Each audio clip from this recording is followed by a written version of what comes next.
Happy Wednesday, Seattle hockey fans. Welcome to another episode of Locked On Kraken. We are going to talk about some bittersweet news. On the one hand, we are sorry to see Joonas Donskoi go, but we are so proud that he was with us. Then we're going to transition over to the amazing words and writings of Alison Lukan before I give you an update on women's hockey. We just had the women's hockey spotlight, but there's been some pretty exciting news coming from women's hockey, and we will talk how that could impact Seattle fans. All that and more coming up on this Wednesday episode of Locked On Kraken. You are Locked On Kraken, your daily podcast on the Seattle Kraken, part of the Locked On Podcast Network, your team every day. We are the Seattle Kraken.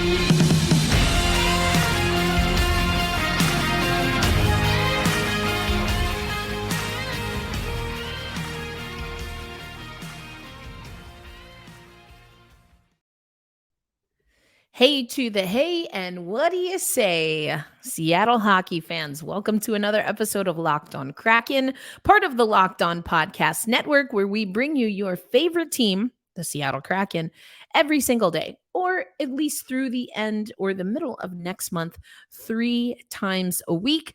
Thank you for the everydayers. But if we're meeting for the first time, my name is Erica L. Ayala, your host of Locked On Kraken. OGers, everydayers, you know that last year I participated in the inaugural LATAM Cup. And if you were listening last week, then you know I participated once again. And I told you we'd come Wednesday, Thursday, Friday this week because I would probably lose my voice. I did. And I'm still a little hoarse, but I'm going to give you 100% of whatever I've got. But I did not get ill. I got really sick after the Amerigo Latam Cup, but I learned how to keep warm in the arena while not overheating in the Florida sun. So very excited about that. And congratulations to all of the winners. A little bit later, I'll talk more about the Amerigo Latam Cup, but I want to get to the news. And that is the news, of course, of Joonas Donskoi. And shout out to the amazing beat of the New York. Shout out to the amazing Seattle Kraken beat. I was thinking New York Liberty. But I was again covering the Amerigo Latam Cup, and I saw, Sound of Hockey. I saw Emerald City Hockey, and so many folks posting what we saw from Joonas Donskoi regarding his retirement. He played 7 seasons in the National Hockey League, and of course, was with the Seattle Kraken through the expansion draft. But let me take you to his message on social media, which is how a lot of us and the aforementioned sites that you should definitely follow, how I saw them reporting on the news. So here's Joonas. I'm going to read this. So if you are not watching along on YouTube, hello, YouTube watchers, no worries. I will, with a little rasp in my voice, read the entire statement. This came a few days ago.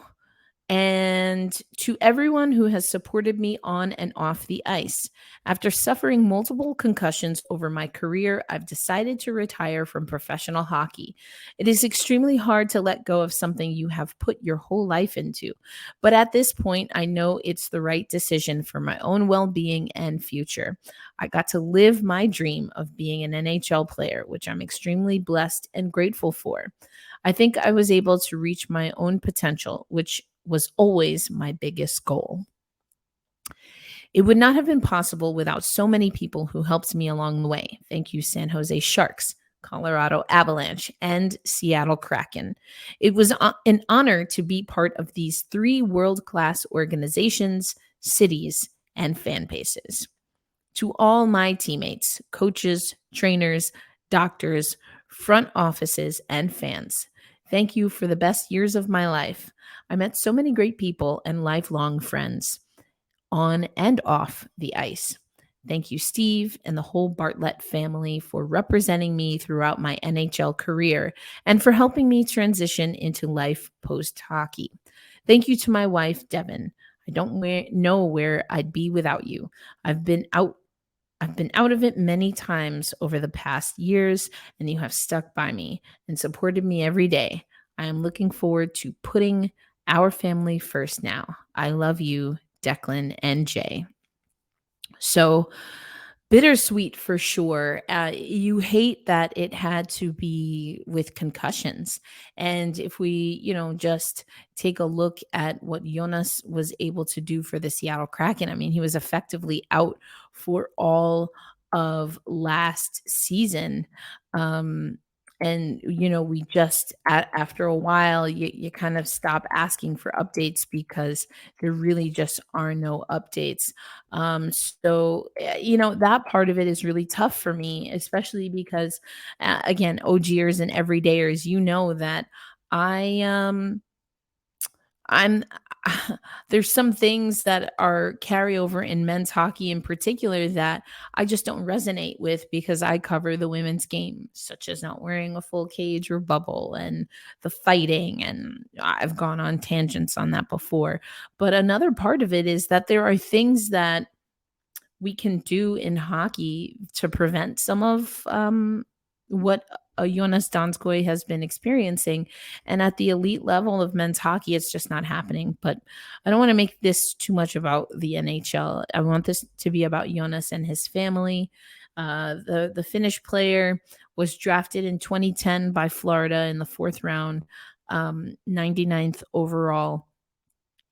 He mentioned, of course, in his statement that he played for San Jose, he played for Colorado and for Seattle. And, well, I mean, he was with the team last year, but if you look at his official stats, they don't have the 22-23 season because he got injured in preseason. So he spent 4 seasons with the San Jose Sharks from 2015 through 2019. He was with Colorado in 2019 through 2021. And of course, came over to Seattle. In his season with Seattle, he played 75 games, 2 goals, 20 assists for Joonas Donskoi. And, he was just a fun guy. Donnie and Donnie. Can't forget those dad jokes with Donnie and Donnie, which was really fun. So we're wishing him the best. I'm very curious to see how he stays involved and if and how, if at all, some of that involvement, he maintains a relationship with the Seattle Kraken. His shortest stay, to say the least, but you never know.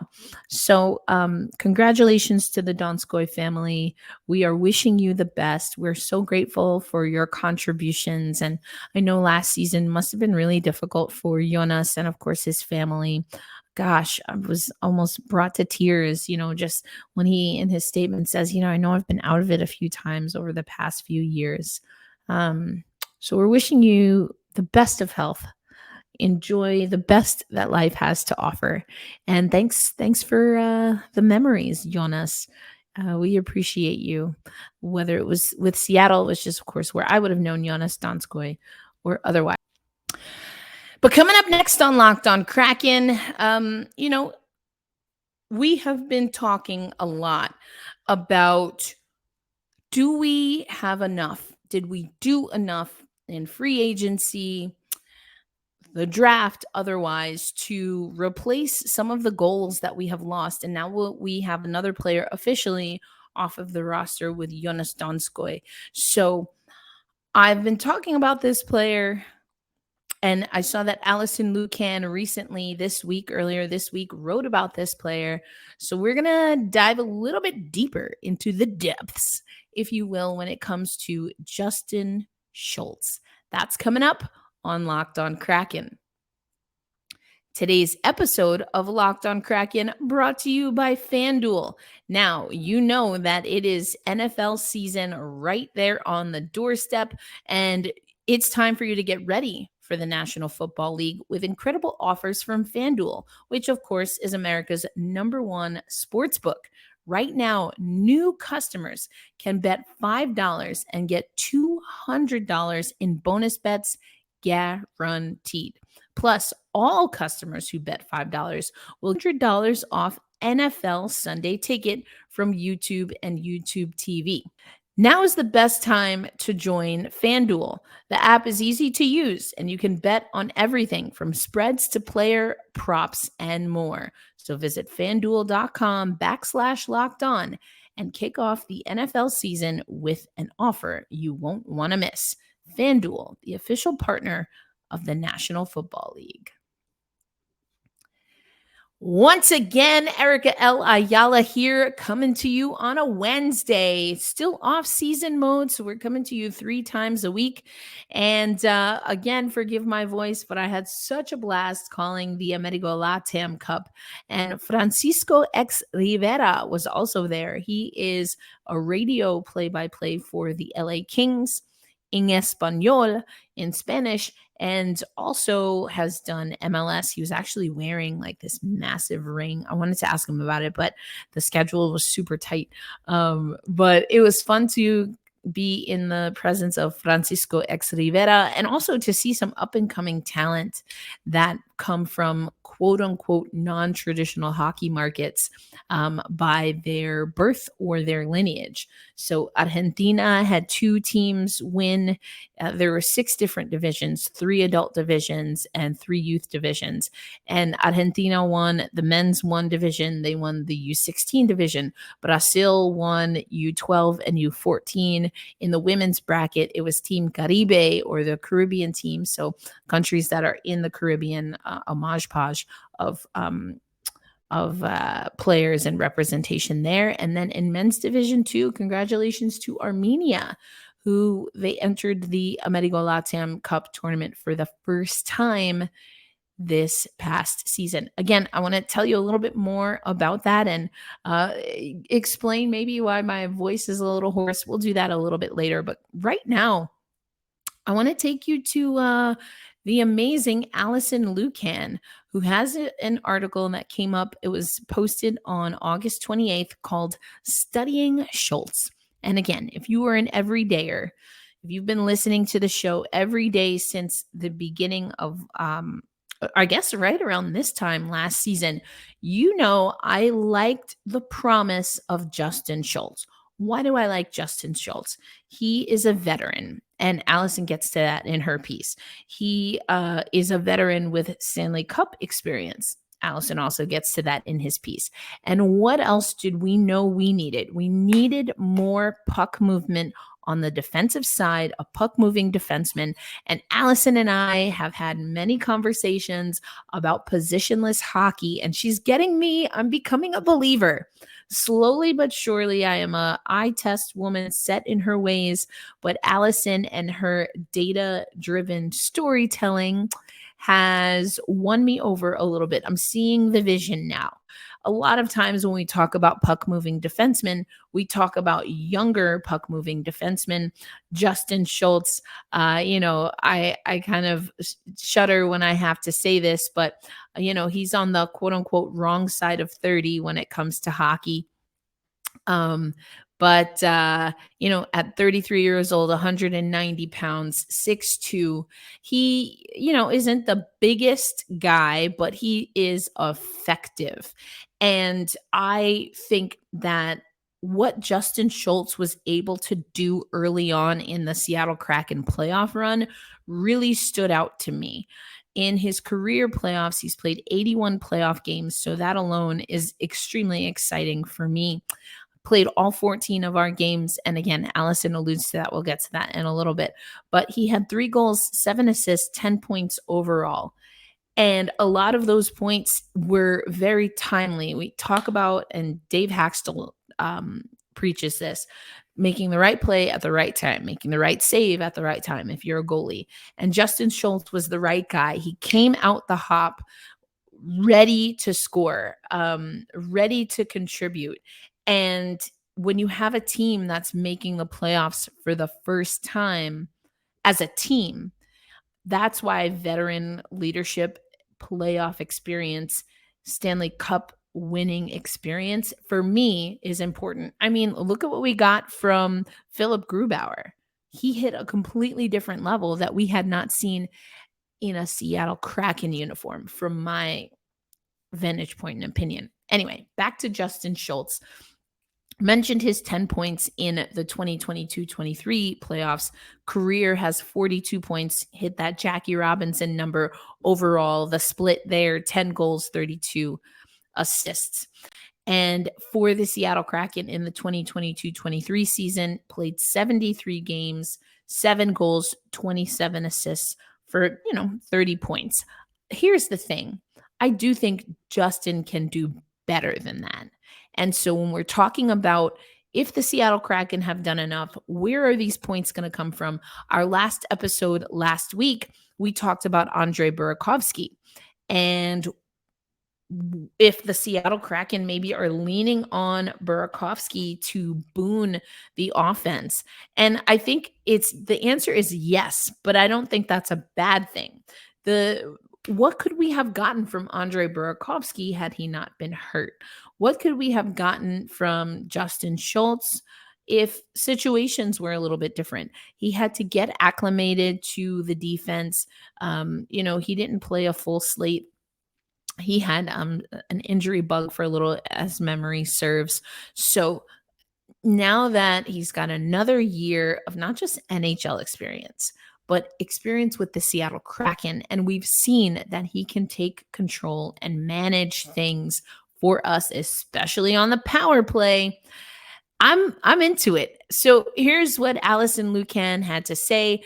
Again, the article called Studying Schultz, another key move by Ron Francis last offseason. The signing of Justin Schultz paid off for the Kraken on and off the scoreboard. And so off the scoreboard is just, some of the it's some of the leadership things, but these are some numbers. Again, data driven storytelling from Alison Lukan.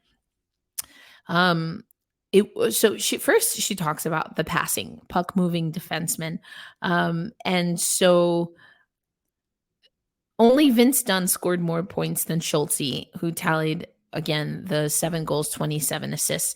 12 of those came on the power play, and that tied Jordan Eberle for second most on the team.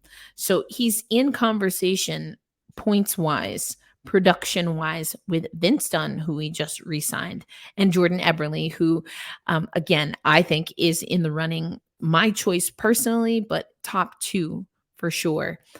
For the next captain for the Seattle Kraken. But we're going to get into that later this week because I had a viewer ask me to go over who I think should be captain again. So we're going to get into that.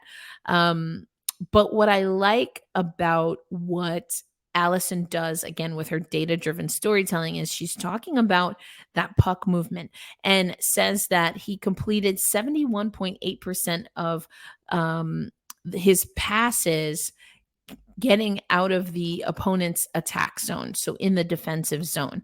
And that led him third among Seattle defenders, just behind Larson and Borgen. And again, Adam Larson, a player that we need to talk more about and that we will talk more about. And Will Borgen, we've talked about before. We also re-signed him. So that's been great. Also, Alison talks about his movement of the puck in all 3 zones, which is massive. He has, of 213 defenders with at least 500 minutes, of even strength ice time, he ranked 27th out of 213 defenders in terms of passing success rate. So it's not just a matter of being able to puck handle, but it's being able to connect on his passes. And I think that's fantastic. That's exactly what we need. And so of 98 defenders who played 50 minutes or more in the 2023 playoffs, Schultz, ranked 4th in points per minute per 60 minutes with a 2.3 ranking, 6th in goals per 60 with 0.66, 3rd in power play goals of the 98 defenders who played 50 minutes or more in the 2023 playoffs, 3rd in power play goals per 60 at 1.95, and 6th in power play points per 60, 5.84. I don't know that you can argue that he hasn't been effective. And it's not that I think he underperformed by any stretch. Again, I think it's that he was getting acclimated. The team, quite honestly, was getting acclimated to some of the changes that they had to make. And so I'm here for it. I was here for Schultz last year. I'm here for it again. And I think it's going to be an interesting year for him.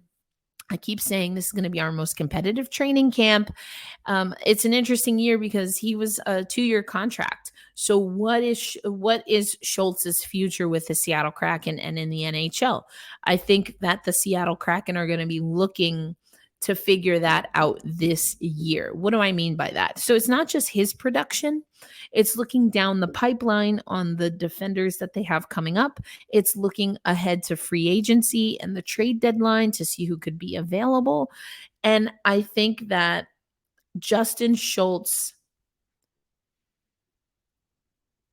a step up would do great for him and obviously for the Seattle Kraken to maybe have him be a more long-term solution. I don't know right now if he is a long-term solution or not, but I think that we'll find out in this season. And what does that mean? Effectively for me, that means that, again, it's going to be not only a competitive training camp, not only a competitive preseason, but even within the season, there's going to be guys that are really looking to figure out what they want to do long term. And if the Seattle Kraken are a part of those plans and vice versa, the Seattle Kraken, Ronnie Francis and company are going to be trying to figure that out. So I like Justin Schultz. I'm looking for him to be a bright spot for us moving forward. And then we'll have to see what happens. I'll close with a quote, just as Alison does. We have a ton of guys with a ton of experience, good experience. That rubs off on the younger guys that haven't been deep in the postseason. This group has something special about it. We just go out there and play and believe in each other. It'll be a good summer for us to get all amped up for next year. Oh, yeah, we're ready, Justin. We're ready, Schultz. So to be continued, to be determined what his fate holds and how it all comes together. Coming up next on Locked on Kraken, I'm going to close the show because, as you probably know, and Pucky's up there. There's Pucky. All right. Anyway, I am a huge supporter of women's pro hockey to Seattle, obviously a huge supporter of women's pro hockey. And we got some news. And in case you don't listen to our bi-weekly women's hockey spotlight, no fret don't fret, no worries, don't fret, because we got some news after the last women's hockey spotlight, which was on Friday on the Locked on NHL channel. And I'm going to bring you up to date. Just a spoiler, no, Seattle was not named as one of the 6 original franchises for the new women's league. But that doesn't mean we won't get women's pro hockey come this winter. I'll explain all of that and more about the Women's Pro League coming up on Locked on Kraken. Thank you, Seattle sports fans, for making Locked on Kraken a part of your daily destination. Let's go. Got to take a little sip here. They sent me, Locked On did a nice little tumbler here. I love this thing. It's like the perfect size. And it keeps my drinks nice and warm. Yeah, I drink tea all year round. Eat soup, drink tea. Do you sip soup? Do you eat soup? I guess you eat soup. I'm going to go with eat soup. I eat soup all year round. I drink tea all year round. Yeah, especially after calling all of those hockey games. I mentioned the inaugural Cup a few times. And I'm just going to put this out there. Listen, I love calling hockey games. I've done so at the NHL level. I've done so at the women's pro hockey level. And the inaugural Cup is an amateur tournament, but it's so much freaking fun. And listen, I'm proud of the work that I do, and I hope that I'll get to do more. I've called Hockey East games, and we're likely going to be doing some more of that. But here's my goal call. I called 3 double overtime games in the Amerigo Latam Cup playoffs. 2 of those were for the championship, including, if I'm not mistaken, it was the U12 Brazil team that had to win in double overtime, a U12. And when I tell you the U12 tournament was fantastic. That was some really good hockey. Anyway, I digress. Let me take you to my goal call. This is Argentina versus Greece in the men's Division 1 Amerigo Latam Cup championship game. Here's the game-winning goal. 2:50 left in the 3-on-3 overtime period. For the championship, Hayek carries it in. Hayek cuts across. Goal!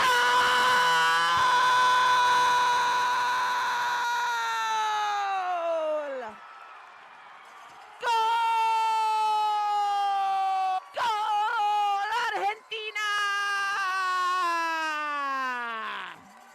The double overtime game-winning goal by number 11, Owen Hayek.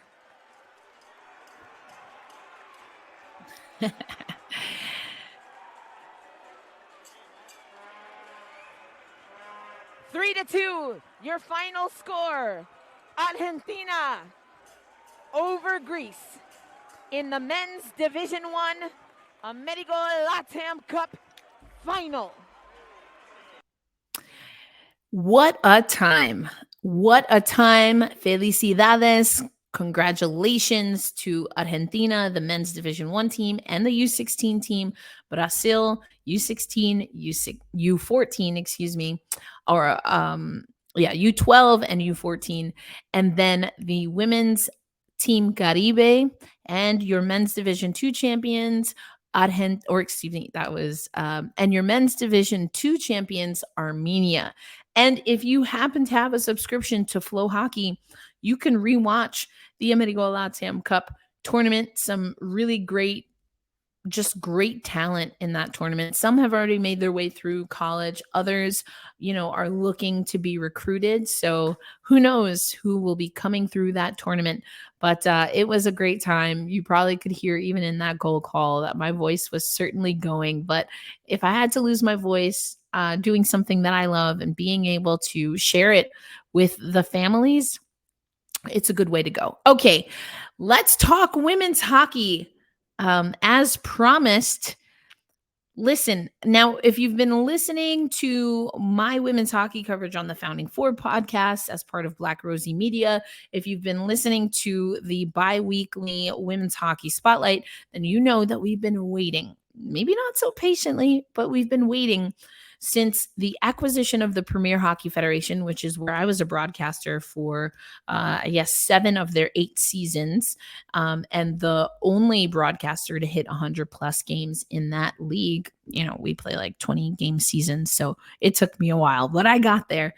And so the PHF got acquired. There was a new league. We didn't have a name. We knew the puck was going to drop in January, but we really didn't have any details. And we finally got some more details. The league will officially be called the Professional Women's Hockey League, or the PWHL. They have a temporary logo. And what we know, and I was also on the media call yesterday, but the free agency period will start September 1st, which is coming up really quickly, and it will close on September 18th. There will be a draft. There are 300+ players that have already been identified and are eligible to be signed in free agency or to be drafted. If anyone is not in that player pool, there is a way that they can self-designate that they are interested through the PWHL. Anyone who's not drafted still has a chance to make the league. They would just go through effectively an additional free agency period. Now, here are some heavy hitters that are involved. Stan Kasten, Alana Kloss, and Billie Jean King are all the board. And they are the single entity that owns the the Professional Women's Hockey League. And Royce Cohen is also there. So all of these people, what they have in common, along with Mark Kim and Kimbrough Walter, is that they have an ownership stake in the LA Dodgers. And Stan Kasten as well is involved with the LA Sparks in the WNBA. And here's what Stan Kasten had to say on behalf of ownership and our board. I am honored to announce the official name of our new league and to unveil the blueprint for this historic inaugural season. And we are especially proud to be providing this new platform for elite women's hockey. Our great game has the power to captivate and connect sports fans everywhere. And we are thrilled to plant roots in 6 of North America's most passionate hockey markets. Those markets are Boston, Minnesota, the Minneapolis, St. Paul area, Ottawa, Toronto, Montreal, and the New York metropolitan area. And yes, I did go off. For those who know, I am from New York. And I'm like, if you're a New York team, call yourself New York. If you play in Connecticut, call yourself Connecticut. If you play in New Jersey, call yourself New Jersey. But other than that, I'm really excited that there will be women's pro hockey in that area. Other things that you should know. And this is where it gets into how the Seattle Kraken, I really hope the Seattle Kraken jump on this. And we have some data points that could indicate that they will. The NHL not officially involved, although the NHL did make a statement, and the NHLPA also did. So, I mean, honestly, that's more than we've seen from the NHL regarding women's hockey in quite a long time. But I'll read the statement from the NHL here in just a moment. The National Hockey League congratulates the Professional Women's Hockey League on today's announcements. We remain committed to supporting the women's game and look forward to working together with the PWHL to grow our sport. And Stan Kasten was one of the people that we spoke to on the media call, and he did mention, and I've spoken to him about this before, that they're in communications. He said it's more of an advisory role right now. There's no, as far as we know, official money being exchanged. Now, the NHL has in the past made donations to both the NWHL, which rebranded as the PHF, and the CWHL, which folded, unfortunately, in 2019. And so we don't know what that commitment would be. Stan Kasten, though, has talked about how, although there are 6 regions and kind of city/states identified, they are not going to play their full 24-game slate in market. And that's where there's a chance for women's hockey to come to Seattle in the 2023-2024 hockey season. The season this year is set to run from January to June. That seems like a long time for like a 24-game season. But there are going to be special events. So we know that the NHL is hosting its All-Star Weekend in Toronto, and a lot of the players that we are expecting to be in this league, prominent figures in this league, have already been at NHL All-Star Weekends, including Sarah Nurse, who absolutely crushed it last year in Florida. I love that. But also, who's hosting the Winter Classic? Let me just put that up there. Who's hosting the Winter? That's right, Seattle is. Seattle's hosting the Winter Classic.